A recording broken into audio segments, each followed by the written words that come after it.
ಒಂದು ಶಾಂತಿಯುತವಾದ ಒಂದು ವಾತಾವರಣದಲ್ಲಿದ್ದೀವಿ ನಾವು ಲೋಹಿತ್ ನಗರದಲ್ಲಿ. ಎರಡು ಕಡೆ ವಾರ್ಡ್ನವರು ಯಾವುದೇ ಥರ ಗಲಭೆ ಗಾಬರಿ ಏನಿಲ್ದಂಗೆ JDS ನಮ್ಮ ರಾಜ್ಯ ಅಧ್ಯಕ್ಷರಾದಂಥ ಶ್ರೀಮಾನ್ ಕುಮಾರಸ್ವಾಮಿ ಅವರು ಮತ್ತು ರಾಷ್ಟ್ರೀಯ ಅಧ್ಯಕ್ಷರಾದಂಥ ಮಾಜಿ ಪ್ರಧಾನಿಯಾದಂಥ ನಮ್ಮ ದೇವೇಗೌಡರಪ್ಪಾಜಿಯವರು BJPಯವ್ರ ಜೊತೆ ಈ ಸಲ ಮೈತ್ರಿ ಮಾಡ್ಕೊಂಡಿದ್ದಾರೆ.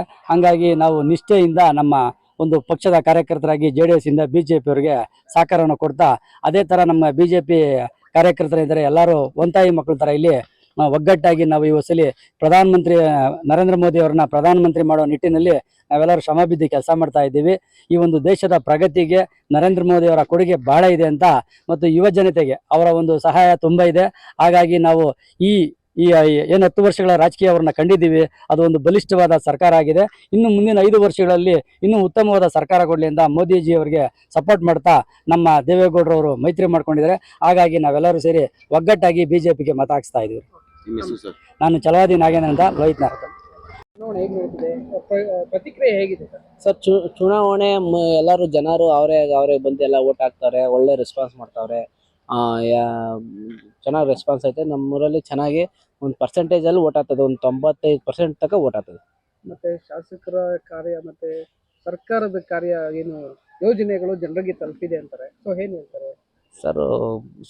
ಸಿದ್ದರಾಮಯ್ಯ ಅವರ ನೇತೃತ್ವ ಸರ್ಕಾರ, DK ಶಿವಕುಮಾರ್ ನೇತೃತ್ವ ಸರ್ಕಾರದ ಗ್ಯಾರಂಟಿ ಯೋಜನೆಗಳಲ್ಲಿ 2,000 ರೂಪಾಯಿ ಹಣದೊಂದು, ವಿದ್ಯುತ್ ಫ್ರೀ ಕೊಟ್ಟಿರೋದ್ರೊಂದು, ಬಸ್ಸು ಫ್ರೀ, ಮಹಿಳಾ ಫ್ರೀ ಓಡಾಡ್ತಿರೋದು, ಅಕ್ಕಿ 10 kg ಅಕ್ಕಿ ಕೊಟ್ಟಿರೋದು, ಅವೆಲ್ಲ ಯುವ ನಿಧಿ ಎಲ್ಲ ಕೊಟ್ಟಿರೋದ್ರಿಂದ ಸರ್ಕಾರ MLA ಎಲೆಕ್ಷನ್ಗೆ ಹೇಳಿತ್ತು, ಓಟ್ ಹಾಕಿದ್ರು. ಈಗ ಕೊಟ್ಟವ್ರೆ, ಅದಕ್ಕೋಸ್ಕರ ಜನ ಓಟ್ ಹಾಕ್ತಾರೆ. ಆಮೇಲೆ ನಮ್ಮ ಶಾಸಕರು ಹೆಚ್ಚಿನ ರೀತಿ 1,000 ಕೋಟಿ ಅನುದಾನ ತಂದಿರೋದ್ರಿಂದ ಪ್ರತಿ ಹಳ್ಳಿಗೂ ಟಾರ್ ಕೆಲಸ, ಕಾಂಕ್ರೀಟ್ ಕೆಲಸ, ಮೋರಿ ಕೆಲಸ ಎಲ್ಲ ತಲುಪ್ತಾ ಐತೆ. ಆದ್ರಿಂದ ಜನ ಎಲ್ಲ ಓಟ್ ಹಾಕ್ತವ್ರೆ. ಗ್ಯಾರಂಟಿ ಅಂತೂ ನಮ್ಮ ಗೊಳ್ಳಳ್ಳಿ ಭಾಗ, ನೆಲಮಂಗಲ ಭಾಗ ಎಲ್ಲ 95ರಿಂದ 100 ಭಾಗ ತನಕ ಗ್ಯಾರಂಟಿ ಫಲಾನುಭವಿಗಳು ಅವ್ರು ಅದಕ್ಕೆ ಓಟ್ ಹಾಕ್ತಾರೆ.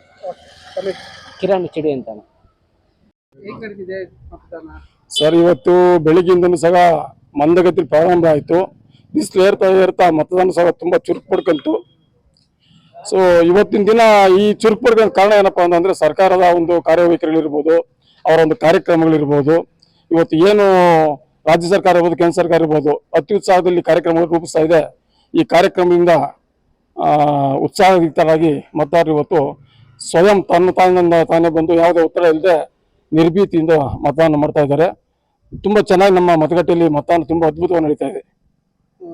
ಕ್ಷೇತ್ರದಲ್ಲಿ ಶಾಸಕರು ಕೂಡ ಹೊಸಬರು, ಅವರ ಕಾರ್ಯವೈಖರಿ ಹೇಗೆ? ಹುಡುಗರಾಗಿದ್ರು ಸಹ ಇವತ್ತು ಶಾಸಕರು ತಮ್ಮ ವಯಸ್ಸನ್ನ ತಕ್ಕಂತೆ ಚುರುಕಾಗಿ ಕೆಲಸ ಮಾಡ್ತಾ ಇದ್ದಾರೆ. ಹಲವಾರು ಅಭಿವೃದ್ಧಿ ಕಾರ್ಯಗಳನ್ನ ತಾವಾಗಿ ಕೊಟ್ಟಿದ್ದಾರೆ, ಮುಂದೆ ಕೊಡೋರಿದ್ದಾರೆ.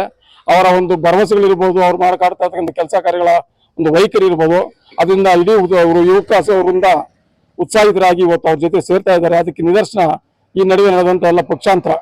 ಈ JDS BJPಯಿಂದ ಹಲವಾರು ಸ್ನೇಹಿತರುಗಳು ಇವತ್ತು ಬಂದು ಕಾಂಗ್ರೆಸ್ ಸೇರ್ಪಡೆಗೊಂಡಿದ್ದಾರೆ. ಅವರ ಒಂದು ಕಾರ್ಯಕ್ರಮ ನೋಡಿ ತುಂಬಾ ಅದ್ಭುತವಾದಂತ ಉತ್ಸಾಹ ಮತ್ತು ಹುಮ್ಮಸ್ಸು ಬರ್ತಾ ಇದೆ. ಚಂದ್ರಶೇಖರ್ ಅಂತ ಹೇಳ್ಬಿಟ್ಟು, ಸೊ ಬೋಳ್ಮನಹಳ್ಳಿ ಗ್ರಾಮ, ಬೇಸಿಡಹಳ್ಳಿ ಮತಗಟ್ಟೆಯಲ್ಲಿ ನಾವು ಮತದಾನ ಮಾಡ್ತಾ ಇದ್ದೀವಿ. ಸೊ ನಾವು ಇವತ್ತು ಕಾಂಗ್ರೆಸ್ನ ಕಟ್ಟಾಳ. ನೆಲಮಂಗಲ ವಿಧಾನಸಭಾ ಕ್ಷೇತ್ರದಲ್ಲಿ ಯಾವುದೇ ಕೋಮುಗಲಭೆ ಇಲ್ಲದೆ ಶಾಂತಿಯುತವಾಗಿ ಮತದಾನ ನಡೀತಾ ಐತೆ. ನಾವೆಲ್ಲ ಅಣ್ಣ ತಮ್ಮ ಥರ ಭಾವಿಸ್ಕೊಂಡು ಮತ ಚಲಾಯಿಸ್ತಾ ಇದ್ದೀವಿ. ಮತ್ತು ಇಲ್ಲಿ ಯಾವುದೇ ರೀತಿಯಲ್ಲಿ ಪಕ್ಷಪಾತ ಏನೂ ಇಲ್ಲ. ಚುನಾವಣೆ ಸಂತೃಪ್ತಿಯಾಗಿ ಜನನೂ ವಿಶ್ವಾಸದಲ್ಲಿ ಬಂದು ಮತ ಚಾಲನೆ ಮಾಡ್ತಾ ಇದ್ದಾರೆ. MP ಎಲೆಕ್ಷನ್ಗೆ ಕಳೆದ ಬಾರಿಗಿಂತ ಈ ಬಾರಿ ಓಟು ಚೆನ್ನಾಗಿ ನಡೀತದೆ ಅಂತ ಭಾವಿಸ್ತಿದ್ವಿ. ಈ ರಾಜ್ಯದಲ್ಲಿ ಕಾಂಗ್ರೆಸ್ ಪಕ್ಷ ರಾಜ್ಯ ಜನತೆಗೆ ಏನು ಕೊಡ್ತಾ ಐತೆ ಅನ್ನೋದು ರಾಜ್ಯ ಜನ ಯೋಚನೆ ಮಾಡ್ತಾ ಇದ್ದಾರೆ. ಕಾಂಗ್ರೆಸ್ ಪಕ್ಷದಲ್ಲಿ ಪ್ರತಿ ತಿಂಗಳಿಗೂ ಮನೆಗೆ ಗೃಹಿಣಿಯರಿಗೆ 2,000 ಬರ್ತಾ ಇದೆ. ಅವರು ಕಾಂಗ್ರೆಸ್ ಪಕ್ಷಕ್ಕೆ ಅನ್ಯಾಯ ಮಾಡಲ್ಲ ಅಂತ ನಾವು ನಂಬಿದ್ದೀವಿ. ಆಮೇಲೆ ಪ್ರತಿ ವೃದ್ಧರಿಗೂ ಸಹಾಯ ಮಾಡ್ತಾರೆ. ವಿದ್ಯಾವಂತರುಗಳಿಗೆ ಮನೆಗೆ ಇವತ್ತು ಎಲ್ಲ ಪಕ್ಷದವರು ಆ ಸೌಲಭ್ಯ ತಗೊಂತವ್ರೆ. ಕಾಂಗ್ರೆಸ್ ಪಕ್ಷದ ನನ್ನ ತಾಯಿ ತವ್ರ ಮನೆ ಇದ್ದಂಗೆ ಕಾಂಗ್ರೆಸ್ ಪಕ್ಷ ಯಾವತ್ತೂ ಅಷ್ಟೇ ಒಂದು ಒಳ್ಳೆ ಸ್ಥಾನಮಾನ ಕೊಡ್ತದೆ. ಇವತ್ತು ಹಿಂದೆ ಏನೇನು ಸರ್ಕಾರ ಇತ್ತು, ಏನೇನು ಮಾಡಿದರೆ, ಏನೇನು ಬಿಟ್ಟಿರೋದು ಎಲ್ಲ ಗೊತ್ತಿದೆ. ಇವತ್ತು ಜನಗಳಿಗೆ ಇವತ್ತು ಕಾಂಗ್ರೆಸ್ ಪಕ್ಷದಿಂದ ತುಂಬಾ ಅನುಕೂಲ ಆಗಿದೆ. ಜನ ಮತ ಕೇಳೋದು ಸರ್ವೇ ಸಾಮಾನ್ಯ. ಮತ ಕೇಳೋ ಮತದಾರರ ಮನಸ್ಸಲ್ಲಿ ಏನಿರ್ತದೆ ಅಂತ ಯಾರಿಗೂ ಗೊತ್ತಿರಲ್ಲ. ಮುಂದೆ ಬೂತ್ ಬಿಚ್ಚಿ ನೋಡಿದಾಗ ಕ್ಷೇತ್ರದ ಮತ ಎಷ್ಟು ಬಿದ್ದಿರ್ತದೆ ನೋಡಬೇಕು. ಅತಿ ಹೆಚ್ಚು ಮುಸ್ಲಿಮ್ಸು ನನ್ನ ಅಣ್ಣ ತಮ್ಮಂದಿರು ತುಂಬಾ ಸಹಕಾರ ಕೊಟ್ಟಿದ್ದಾರೆ. ಅವ್ರಿಗೆಲ್ಲರೂ ತುಂಬಾ ಧನ್ಯವಾದಗಳನ್ನು ತಿಳಿಸ್ತಾ ಇದ್ದೀನಿ. ನನ್ನ ಹೆಸರು ರವಿಕುಮಾರ್ ಅಂದ್ಬಿಟ್ಟು, ಕಾಂಗ್ರೆಸ್ ಪಕ್ಷದ ಮುಖಂಡ, ಲೋಹಿತ್ ನಗರ. ಈಗೇನು ಎಷ್ಟು ಜನ ಕಂಟೆಸ್ಟೆಂಟ್ ನಿಂತವರು ಮುಂಚೂಣಿಯಲ್ಲಿ ಒಂದು ಹಂತದಲ್ಲಿ ಯಶಸ್ವಿಯಾಗಿರೋದಂತಂದ್ರೆ ನಮ್ಮ ಕಾಂಗ್ರೆಸ್ ಅಭ್ಯರ್ಥಿ ಆದಂತ ರಕ್ಷಾರಾಮಯ್ಯ ಅವರು ಈ ಸತಿ ಹೆಚ್ಚಿನ ರೀತಿ ಮತಗಳನ್ನು ತಗೊಂಡು ಜಯಶೀಲರಾಗ್ತಾರೆ ಅಂತ ನಮ್ಮೆಲ್ಲರ ನಂಬಿಕೆ ಇದೆ. ಒಳ್ಳೆ ಅನುದಾನಗಳನ್ನು ಜನಪ್ರಿಯ ಶಾಸಕರು ತಂದಿದ್ದಾರೆ. ಯಾವ ರೀತಿ ರೆಸ್ಪಾನ್ಸ್ ಇದೆ? ಅಲ್ಲ, ಕಾಂಗ್ರೆಸ್ ಗೌರ್ಮೆಂಟ್ ಇದ್ದಾಗ ಏನು ಅವರು 890 ಕೋಟಿ ರೂಪಾಯಿ ತಂದಿದ್ರು, ಎಲ್ಲ ಒಳ್ಳೊಳ್ಳೆ ಕೆಲಸಗಳು ಕಾರ್ಯಗಳು ಮಾಡೋಕ್ಕೆಲ್ಲ ಅನುದಾನಗಳನ್ನು ಮಾಡ್ಕೊಂಬಂದಿದ್ದಾರೆ. ಹಂಗಾಗಿ ಜನಗಳಿಗೂ ಒಳ್ಳೆ ಅಭಿಪ್ರಾಯ ಇದೆ, ಶಾಸಕರು ಒಳ್ಳೆ ಕೆಲಸಗಳು ಮಾಡ್ತಿದಾರ ಅಂತಂದ ಆ ಕೆಲಸ ಕಾಂಗ್ರೆಸ್ ಪಕ್ಷ ಉಳಿಸ್ಕೊಂತದೆ, ಹೆಸರು ಉಳಿಸ್ಕೊಂತದೆ. ಒಂದು ಕಾಂಗ್ರೆಸ್ ಗೌರ್ಮೆಂಟ್ ಬಂದ ಮೇಲೆ ಜನಗಳಿಗೆ ಇನ್ನೂ ಒಂದು ಒಳ್ಳೆ ಅಭಿಪ್ರಾಯ ಬಂದಿದೆ. ಚಿಕ್ಕಬಳ್ಳಾಪುರ ಕ್ಷೇತ್ರದಲ್ಲಿ ರಕ್ಷಾರಾಮನ್ ನಾವು ಗೆಲ್ಸ್ಕೊಬೇಕು, ಆಮೇಲೆ ಒಳ್ಳೆ ಕೆಲಸ ಕಾರ್ಯಗಳು MP ಕಡೆಯಿಂದ ನಾವು ತಗೊಳ್ಬೇಕು ಅಂತಂದೇಳಿ ಕಾಂಗ್ರೆಸ್ ಪಕ್ಷದ ಮೇಲೆ ಇನ್ನೂ ಒಳ್ಳೆ ಭರವಸೆ ಬಂದಿದೆ. ಗ್ಯಾರಂಟಿ ಯೋಜನೆಗಳಿಂದ ಯಾವ ರೀತಿ ಸ್ಪಂದನೆ ಕೊಡ್ತಾ ಇದ್ದಾರೆ? ಗ್ಯಾರಂಟಿ ಯೋಜನೆಗಳು ಅಷ್ಟೇ, 5 ಗ್ಯಾರಂಟಿ ಯೋಜನೆಗಳು ಏನು ಮಾಡಿದಾರೋ ಆದ್ರೆ ಎಲ್ಲಾ ಜನಗಳಿಗೂ ತಲುಪಿದೆ.